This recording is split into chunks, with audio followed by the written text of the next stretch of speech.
So we will try to make a presentation about commercial determinants of child health and adolescent health based on our experience and trying to focus on children.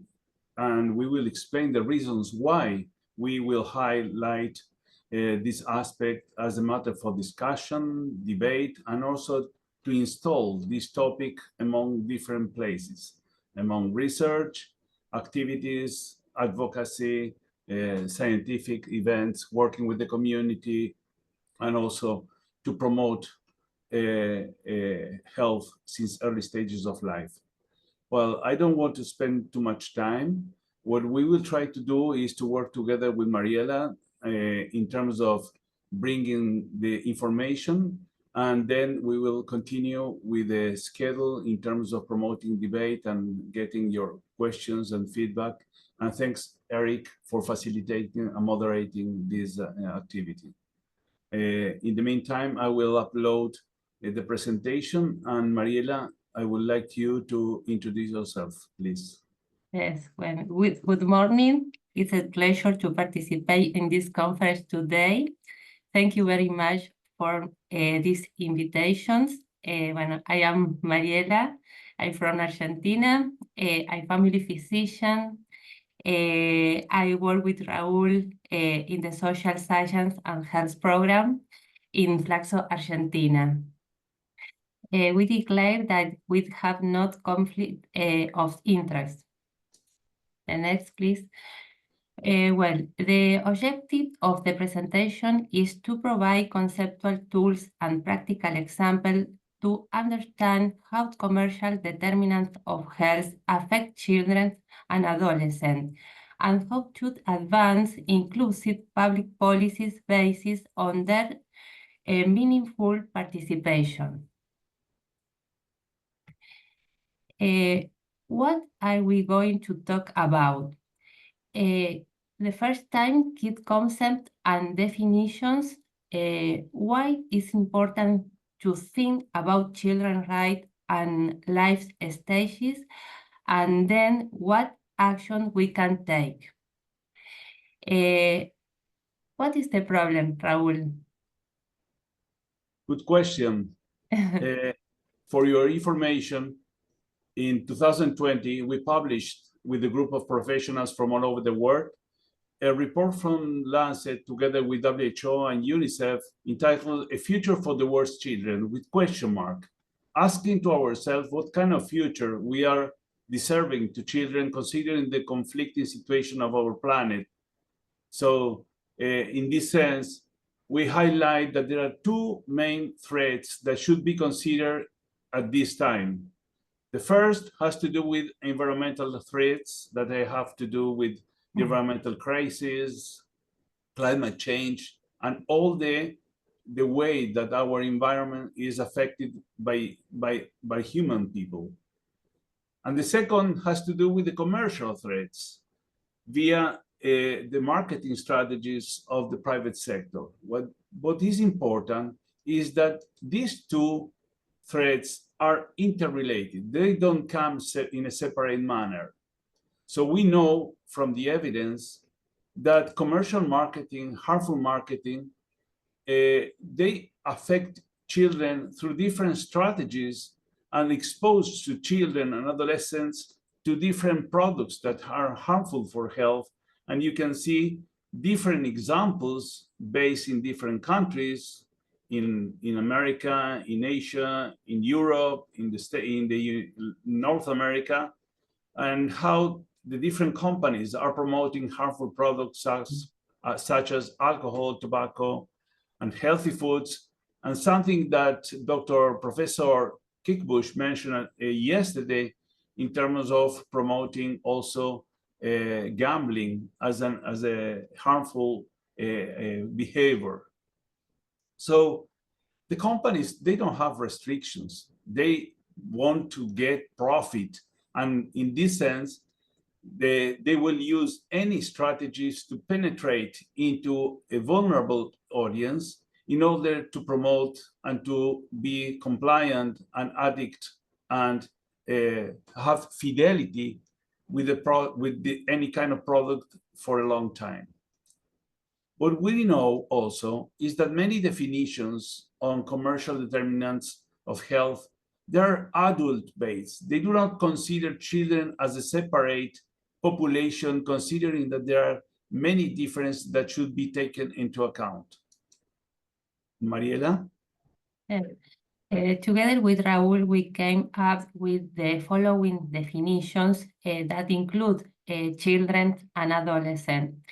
It is follows strategies and approaches used by the private sector to promote products and behavior that are harmful to health, acting from early stages of life, affecting the condition to decide responsibly, violating the right of children and affecting the health, development, and quality of present and future life.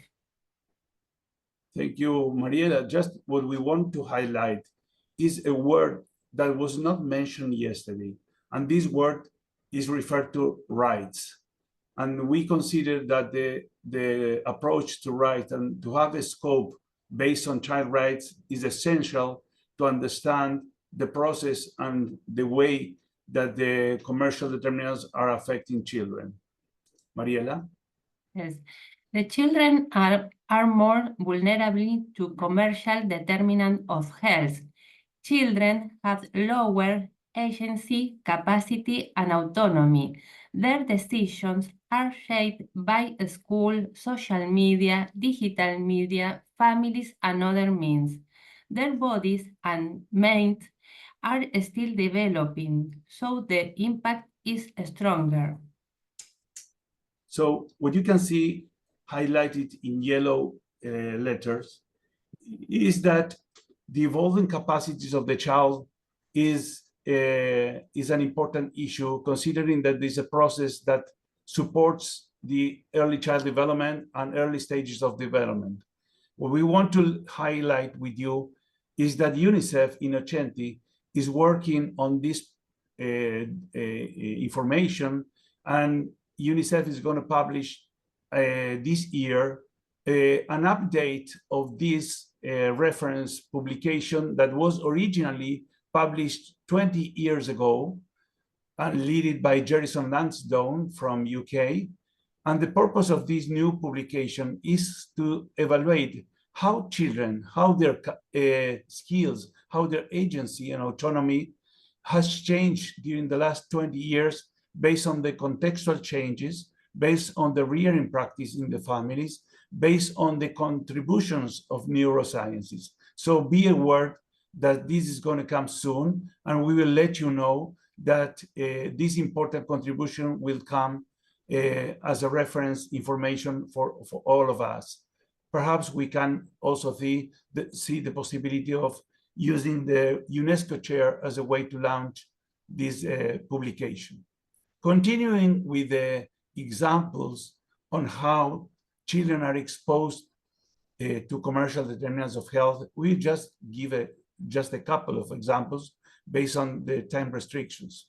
The first of all has to do with the exposure to commercial determinants of health, and considering commercial infant formula, this was so-called breast milk substitutes, is the greatest global threat as the commercial determinants of health, considering that newborns, infants, are exposed to this kind of food, influencing their development, their palatability, and the exposure to ultra-processed food since early stages of life.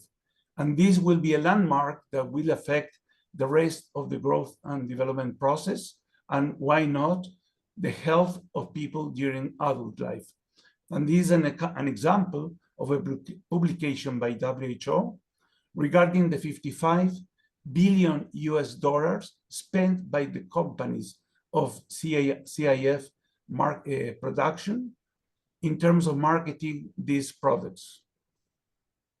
And children are extremely vulnerable. They are not asked if they want to be fed with these products or not. This is something that the companies impose their decision. Another example has to do with childhood and youth. And just as an example that is close to us is how the different companies that they produce and sell unhealthy foods or promote gambling or the consumption of the medication, ibuprofen, they're using role models like our goalkeeper of the national football team as a reference to consider his voice as something that we should keep and follow in terms of involving this unhealthy behavior with bad consequences in terms of health, non-communicable diseases, renal diseases, and mental health problems, including suicidal risk or trends. So this is just a close example of how commercial determinants of health are affecting our lives and the life of children. We also know that non-communicable diseases are the #1 cause of mortality and disability globally in terms of how they express in terms of an inadequate system, treatment, care, and also exposure to social and commercial determinants of health.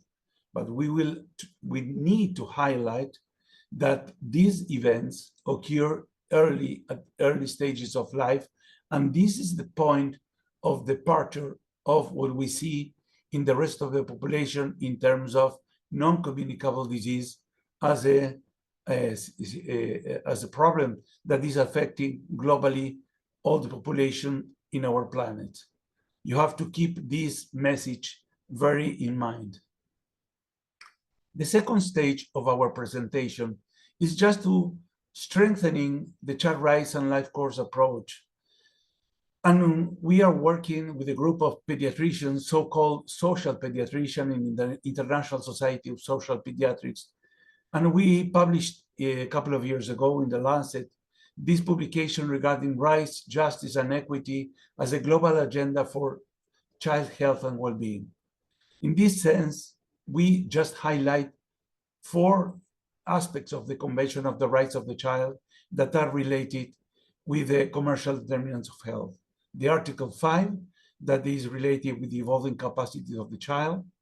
The General Comment 25 that has been mentioned by Dr. Kickbush yesterday regarding the importance of digital environment. Article 12 that has to do with the right to participate. And also the Article 31st that has to do with right to play as a creative, as a constructive, as a learning activity, not as a way to promote addiction and diseases associated with gambling. We want to highlight and to make a difference with the meaning of child play and the meaning of adult play.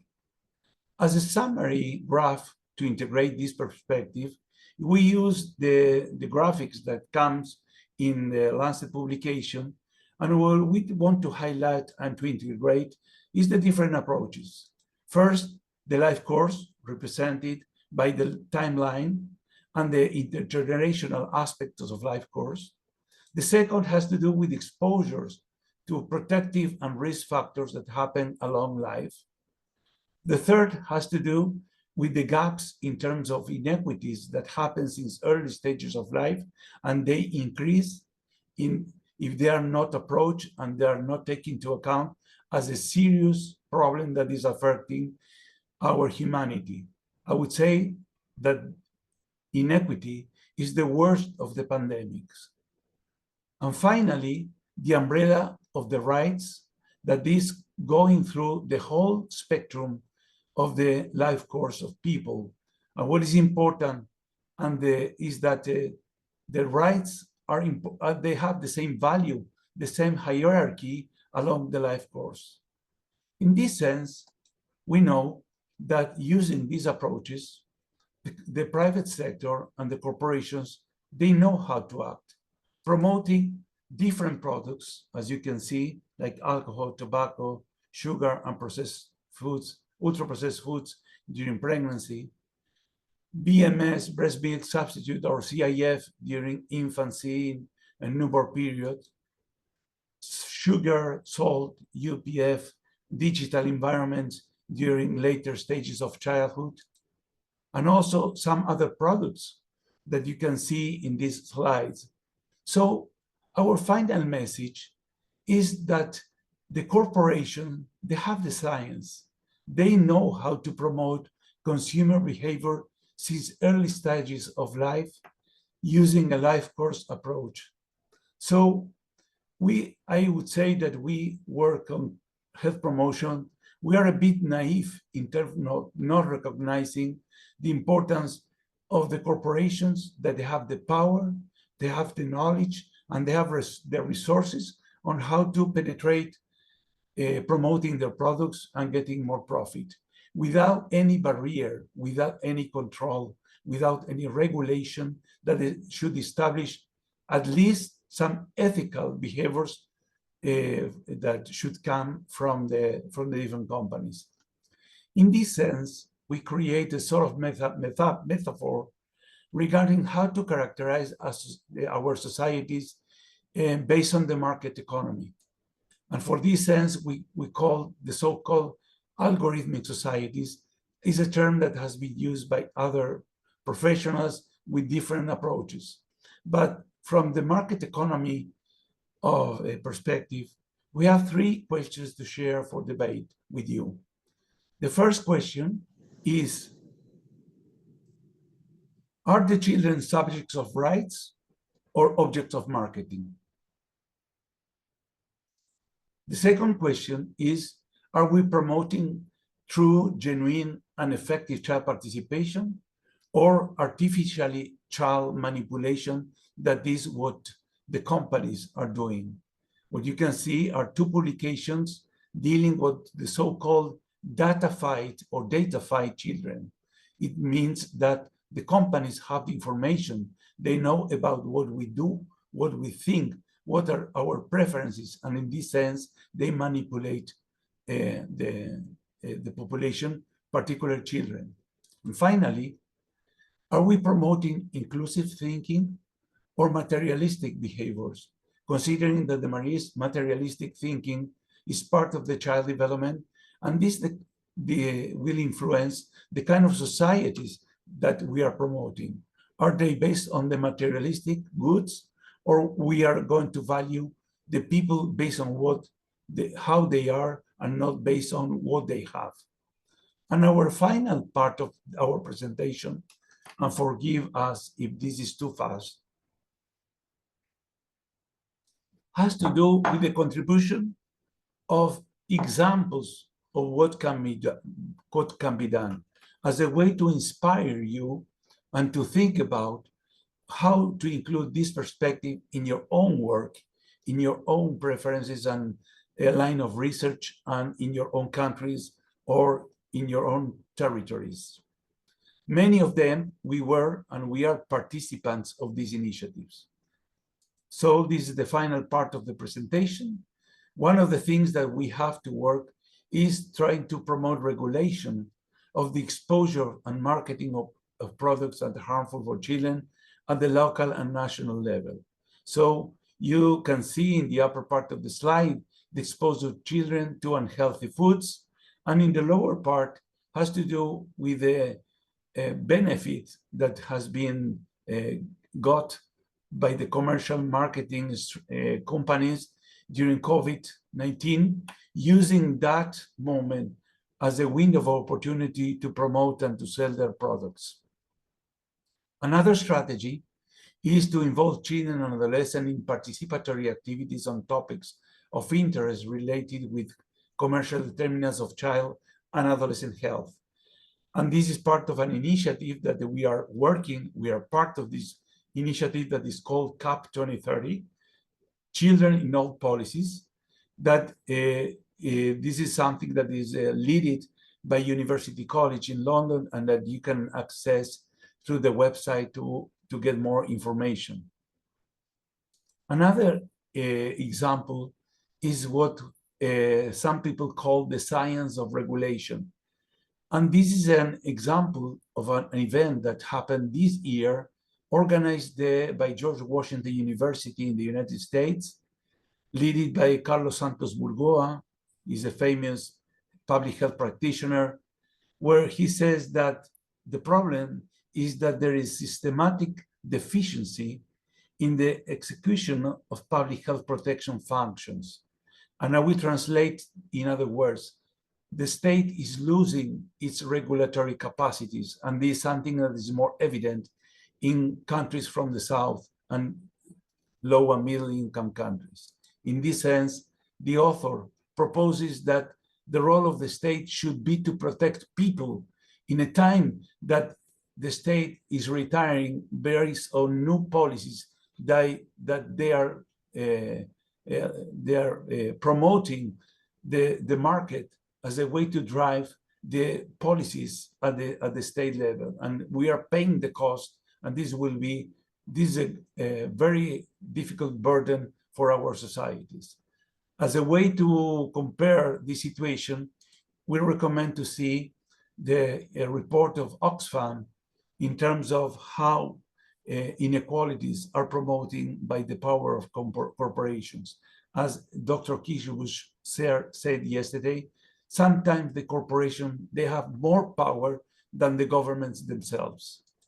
Another way is to confront conflicts of interest. And these are two examples of two publications where we participated in terms of denouncing the journals, the scientific journals supported by private companies and also the scientific societies that they are in conflict. On the right, you have another example of the violation of ethical principles to do research with children. And this is something that we have also to consider. Regarding this topic of conflicts of interest, the WHO is going to launch a training course, a self-administered course on conflicts of interest, just as an example of the importance that WHO is providing to this topic. In the same sense, WHO has hired a famous pediatrician, community pediatrician from UK, Tony Watterson, to monitor mechanisms to detect conflicts of interest by pediatric societies, knowing that they have sometimes agreement with the food industry. And as you might understand, this imposes the discourse and the practices driven by so-called scientific societies.